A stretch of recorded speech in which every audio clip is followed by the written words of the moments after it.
रहीम अस्सलाम वालेकुम नाज़रीन, उम्मीद और दुआ करता हूँ कि आप लोग जहाँ जहाँ पर होंगे खैर आफियत से होंगे। मैंने वैसे तो दिसंबर इस्लामाबाद शहर इक़्तिदार नॉर्थ इस रीजन में बहुत ज़्यादा ठंडा होता है, लेकिन अजीबोगरीब सी पॉलिटिकल एक्टिविटीज़ ऐसी सुनने में आ रही हैं, देखने में आ रही हैं कि लगता है कि टेम्परेचर बहुत ऊपर जाने वाला है, सियासी पारा बहुत ऊपर जाने वाला है।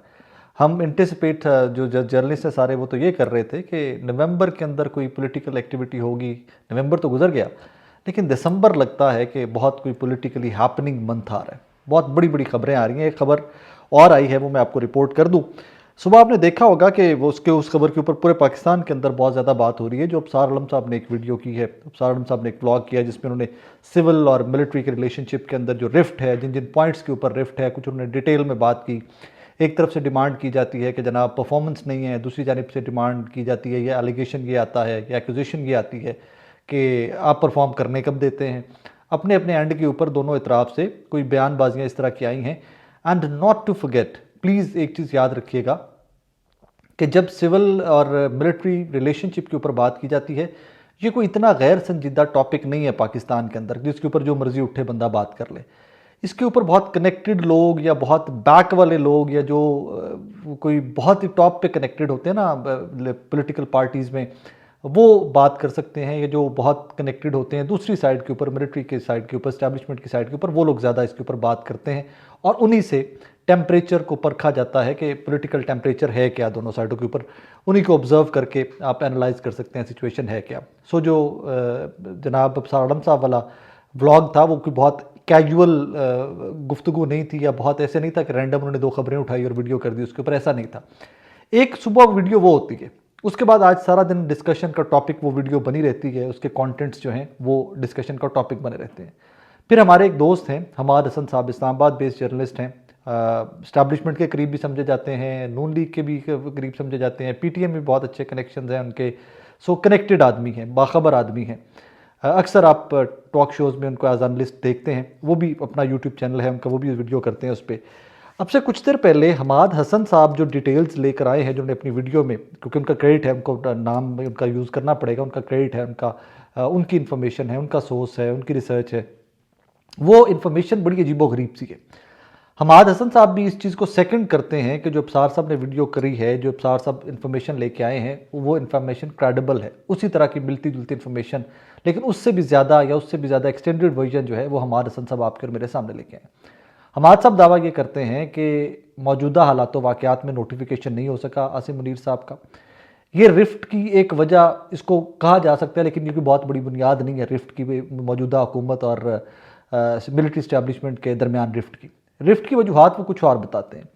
आपको याद होगा कि DGISPR की आप कोई भी प्रेस कॉन्फ्रेंस उठाकर देख लीजिए, रिसेंट माजी या इवन साल डेढ़ साल की भी आप उठाकर देख लीजिए, तो उस प्रेस कॉन्फ्रेंस में एक शिकवा ज़रूर नज़र आता है, गवर्नेंस का लैक करना, कि सिविलियन हुकूमतें जो हैं वो परफॉर्म नहीं कर पाती, और उस परफॉर्मेंस के गैप को फ़ौज अपने जवानों के खून से फिल करती है। ये आपको जुमला अक्सर सुनने में आता होगा। अब इसी जुमले के ऊपर बहुत डिस्कशन हुए, मतलब इस जुमले का जो बैकग्राउंड है वो हमारे हसन साहब लेके आए। वो कहते हैं कि मिलिट्री वाली साइड से ये शिकवा किया जाता है या किया गया है हुकूमत के सामने, मौजूदा हुकूमत जो है मुस्लिम लीग नून, पीपल्स पार्टी, MQM और इत्तेहादियों की हुकूमत जो है, कि आप लोग परफॉर्म नहीं कर पाए। फाइनेंशियल फ्रंट हो जाए, इकोनॉमिक फ्रंट हो जाए, आपका अमन अमान का फ्रंट हो जाए, उसके ऊपर आप लोग परफॉर्म नहीं कर पाए। अब ये परफॉर्म नहीं कर पाए तो आगे से जब आप किसी को एक्यूज़ करते हैं ना कि यार you could not do this, तो बहुत सारे लोग होते हैं रिटेलिएशन में आगे से उल्टा आपको एक्यूज़ कर देते हैं। तो हमारे हसन साहब की इन्फॉर्मेशन ये है कि वो कहते हैं कि जनाब उल्टा आगे से ये एक्यूज़ किया गया कि दो फ्रंट्स के ऊपर आप हमें एक्यूज़ मत कीजिए।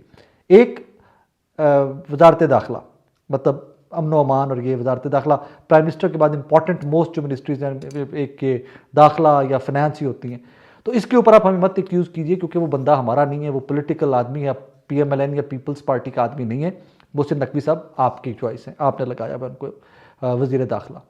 नंबर 2, जो इससे भी ज़्यादा इंपॉर्टेंट मिनिस्ट्री है जिसके ऊपर बहुत सारी आज से उम्मीदें थी, वो औरंगजेब साहब वाली मिनिस्ट्री है, फाइनेंस है। फाइनेंस भी कितना अच्छा परफॉर्म कर पाई, कितना नहीं कर पाई, ये मैं आप पे छोड़ता हूँ। लेकिन डिस्कशन जो हमारे साहब जो खबर लेके आए हैं वो कहते हैं कि जनाब फाइनेंस के ऊपर भी कहा गया हुकूमत की जानिब से मिलिट्री इस्टेब्लिशमेंट को कि जनाब वो बंदा भी आपके हम नहीं लेके आए औरंगजेब साहब को। तो ये दो जो फ्रंट है ना, दो मिनिस्ट्रीज़ या दो जो शोबे हैं या जो दो फील्ड्स हैं, इसके ऊपर हम एक्यूज़ नहीं कर सकते। यू कैन नॉट एक्यूज़ अस। इसके ऊपर आप अपने मामला देखिए, हम अपने मामला देखेंगे इसके ऊपर। फिर वही बात आगे बढ़ते हुए जो सुबह अबसार साहब ने भी की कि जिससे पूरे पाकिस्तान में एक तहलका सा मचा हुआ है कि जनाब all is not well in the house. उसके बाद एक और कहानी जो अभी रिसेंट, नवाज शरीफ साहब बड़े अरसे के बाद टेलीविजन के ऊपर विराजमान थे या टेलीविजन के ऊपर नमूदार हुए, और उन्होंने फिर से वो दोहराया कि जनाब जो इमरान खान को लाने वाले थे एहतसाब तो उनका भी होना चाहिए। 2017 से वो मतलब कि लोग कहते हैं कि अक्सर जब पॉलिटिकल एनालिस्ट बात करते हैं वो कहते हैं नवाज शरीफ साहब 2017 से आगे चल ही नहीं सके, वो वहीं पर स्टक हैं।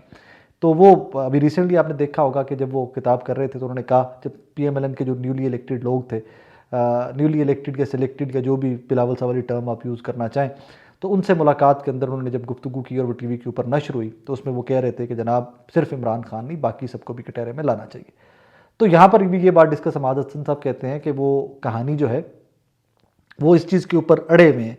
वो कहते हैं कि जनाब अगर बाकी सबको, बाकी जो जज, जर्नैल, जर्नलिस्ट उस टाइम के थे जो सारे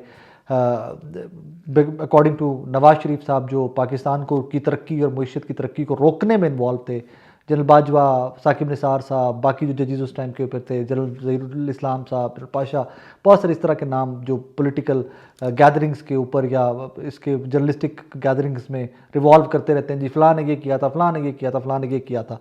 तो अगर उन सबको भी गिरफ्तार नहीं किया जाता या कटहरे में नहीं लाया जाता या उनका एहतसाब नहीं होता, जो भी टर्म आप मुनासिब समझे, तो फिर इमरान खान को भी छोड़ दें, हमें कोई दिलचस्पी नहीं है। और फिर यहाँ तक भी एक जुमला तो यूज़ किया गया अकॉर्डिंग टू हमाद भाई कि इमरान खान साहब तो फ्रंट फेस थे, मोरा थे, जिन्होंने बाकी बैक एंड पे सब कुछ किया था, उनको जब तक एक एहतसाब के कटहरे में नहीं लाया जाता तब तक कोई फ़ायदा नहीं है।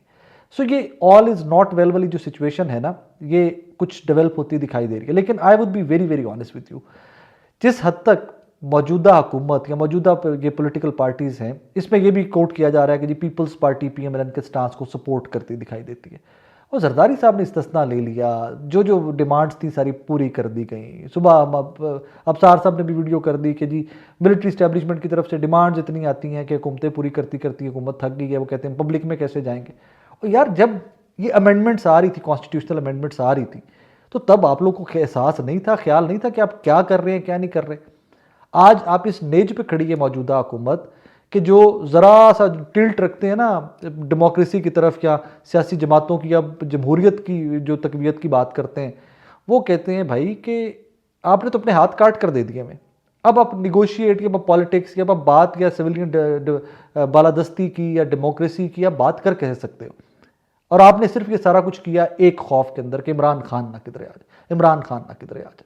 ठीक है जनाब, अब न्याणा गल करे सियाणा क्यास करे। जब आप ये आनी तरामीम ला रहे थे, जिस तरह ये बंदे पूरे किए जा रहे थे, आप में से किसी बंदे को पता नहीं था कि what exactly is going to happen after all this. आज भी साढ़े सामने आके इनकलाबी भी बनोगे तो मेरे जैसे लोग तो आपसे सवाल पूछेंगे। भाईजान आप उस टाइम पे आंखें बंद थी, सुन नहीं पा रहे थे, अक्ल काम नहीं कर रही थी, क्या हुआ था एट दैट टाइम? हमें तो ये बताया जा रहा था कि फॉर्मूला ही ये है कि जिससे पाकिस्तान ने तरक्की करनी है। यहाँ पर तो लोगों को कन्विंस किया जाता था, टेलीविजन के ऊपर बैठकर हमारे बहुत जय्यद और बहुत सीनियर एंकर्स और एनालिस्ट और हमारे जो थिंक टैंक है, हमारे जो दानिश्वर हैं, वो पाकिस्तानियों को बताना स्टार्ट हो गए हुए थे कि democracy is a failed model in the world. जमहूरियत तो काम कर ही नहीं सकती। पाकिस्तान को जमहूरियत ने क्या दिया? बाकायदा इस तरफ पानी लगाना स्टार्ट कर दिया गया था। तो अब ये सिविलियन बालादस्ती की और ये मौजूदा जो रजीम है, इसके ऊपर ये बहस कहाँ से छिड़ गई, क्यों छिड़ गई? I would be very honest with you, मैं एक चीज़ के ऊपर मुत्तफिक हूँ कि ये ठीक है, ये सारी हैपनिंग्स हैं, ये बहुत बड़ी खबरें होती हैं, इस वक्त लिहाजा मुझे भी रिपोर्ट करना पड़ती है, बट मैं एक चीज़ के ऊपर कन्विंस्ड हूँ। आज के दिन तक 1 दिसंबर 2025 तक जो कुछ हुआ है, नवाज शरीफ साहब के नॉलेज में था, नवाज शरीफ साहब को लूप में लेकर हुआ है, उनके पार्टी के रहनुमाओं की स्टेटमेंट्स ऑन रिकॉर्ड पड़ी हुई हैं कि कोई अमेंडमेंट आई, कोई कॉन्स्टिट्यूशनल अमेंडमेंट आई, बेंचेस आए, कॉन्स्टिट्यूशनल कोर्ट्स आई, इस्तिस्ना आया, कुछ भी हुआ, मिलिट्री एक्ट की तरमीम आई, कुछ भी हुआ, ईच एंड एवरी थिंग के अंदर Nawaz Sharif was on board. ये मैं नहीं कह रहा, उनकी अपनी जमात के लोग ये क्लेम करते हैं। तो आज ये इनकलाबी कैसे बन के किसको दिखा रहे हैं, क्या करना चाह रहे हैं, मतलब मुझे नहीं समझ आती इसमें आगे। और अगर आप आज इनकलाबी बन भी जाते हैं तो भाईजान मतलब केड़े पासे जाओगे? तो मुझे तो वही, अगर बड़ा हुआ मैक्सिमम हुआ तो वही कि जो 97 में आप 2/3 लेते हैं, 99 में आप आउस्ट हो जाते हैं, उससे पहले भी आप आते हैं, आप पड्डा करते हैं, आप आउस्ट हो जाते हैं। इस सारे मामले के अंदर क्या खोया क्या पाया, वो मैं पाकिस्तानी होते आपसे सवाल पूछ रहा हूँ। मैं ये मिलिट्री इस्टेब्लिशमेंट से सवाल नहीं पूछ सकता। उसकी एक वजह है कि उन्होंने डिमांड्स की, आपने पूरी की। अब पूरी करने के बाद आप शिकवा किस चीज़ पे करते हो, क्योंकि आपके अपने मामलात थे, आप खुद पॉलिटिकली इतने नल एंड वॉइड थे, पॉलिटिकली आप इतने नेले थे सारे के सारे कि आप इमरान खान का मुकाबला नहीं कर सकते थे, लिहाजा आपने उनका कंधा इस्तेमाल किया। अगर उन्होंने अपना कंधा इस्तेमाल होने दिया तो वो आपसे डिमांड कोई नहीं करेंगे, वो आपको बोलेंगे कि ठीक है जी, हम आपके खादिम, हम आप करते जाते हैं, हमसे करवाते जाए। ऐसे थोड़ी होता है। पाकिस्तान की तारीख है, दुनिया की तारीख में कभी ऐसे नहीं होता। तो अगर आज आकर कोई बनकर इनकलाबी आकर मेरे सामने आता है तो यार मेरे तो बड़े सादे सादे सवाल हैं और मैं वो पूछने वाला हूँ। रही बात इमरान खान साहब की कि और यहाँ तक कि हमारे साहब ने एक जुमला किया कि किसी का कोई ज़ाती टसल है एंड एवरीथिंग, कोई ज़ाती अनाद है। और भाई कौन सा ज़ाती अनाद है? This is politics. इसमें हमने देखा है कि वही जनरल बाजवा को नवाज शरीफ लेके आई, वही जनरल बाजवा के टेन्योर के अंदर नवाज शरीफ आउस्ट होते हैं, उसी जनरल बाजवा के टेन्योर या आगे पीछे नवाज शरीफ की सियासी जमात की वापसी होना स्टार्ट हो जाती है, वही जनरल बाजवा के टेन्योर के अंदर नवाज शरीफ पाकिस्तान से बाहर चले जाते हैं, लंदन चले जाते हैं। पाकिस्तान की पॉलिटिक्स में एवरीथिंग इज़ पॉसिबल। एंड वैसे भी पॉलिटिक्स इज़ पॉसिबिलिटीज़ का नाम है कि यहाँ पर हर चीज़ पॉसिबल होती है। ये पाकिस्तान की नहीं, पूरी दुनिया की बात है। बहरहाल ये जो नवंबर है ना, इसमें कोई रिफ्ट नहीं थी। जो इतनी खबरें रिपोर्ट हो रही हैं, कहीं ना कहीं कुछ ना कुछ चल ज़रूर रहा है। और I would be honest about one thing, ये वो मोमेंट है कि जिसमें पाकिस्तान के अंदर पॉलिटिकल स्टेबिलिटी लाई जा सकती है, मिलिट्री स्टैब्लिशमेंट भी ला सकती है, तमाम पॉलिटिकल पार्टीज भी सर जोड़कर बैठ जाएं तो कुछ बेहतरी की उम्मीद है, बेहतरी की तरफ चीज़ें लाई जा सकती हैं। दिस इज़ द मोमेंट जहां पर पाकिस्तान तहरीक-ए-इंसाफ की concerned and serious voices, Sen voices को स्टेप अप करना चाहिए, बाकी पॉलिटिकल पार्टी से मिलना चाहिए। जिस तरह स्पीकर नेशनल असेंबली से मिले, शहबाज शरीफ से मिले, जरदारी साहब की पार्टी से मिले, फजलुर रहमान साहब से मिले, अपना देखें कि आप जमहूरी पार्टी, जमहूरी कुव्वतें कहाँ पर खड़ी हुई हैं और फिर स्टैब्लिशमेंट के साथ आप कहाँ पर खड़े हुए हैं, आपके हालात वाक़यात इस नेज पे वहाँ पर ख़राब हुए हैं, आप उनको ठीक करना चाहते हैं, मज़ीद ख़राब करना चाहते हैं, पाकिस्तान को किस डायरेक्शन में लेके जाना चाहते हैं। दिस इज़ द टाइम कि इन सब को, मैं फिर से कह रहा हूँ, इन सब को इकट्ठे बैठना पड़ेगा। मैं बहुत देर का एक बात करता आ रहा था और लोग उसके ऊपर को बहुत सीरियस गुफ्तगू नहीं करते थे। मैं फ्रॉम डे वन कह रहा था, द टाइम विल कम जब पीपल्स पार्टी, PMLN, ये सब के सब खड़े अपने हकूक़, जमहूरियत के हकूक़, जमहूर के हकूक़, डेमोक्रेसी के नारे लगाते हुए आप सबको नज़र आएंगे। मुझे लग रहा है कि वो टाइम पहुंच गया और इसमें कसूरवार ये सब के सब खुद है। आई होप एंड प्रे कि जो कुछ भी हो पाकिस्तान की बेहतरी के लिए हो। इवेंचुअली मुद्दा तो अपना सिर्फ और सिर्फ पाकिस्तान है। नाज़रीन, अपना बहुत सारा ख्याल रखिएगा, दुआ में याद रखिएगा।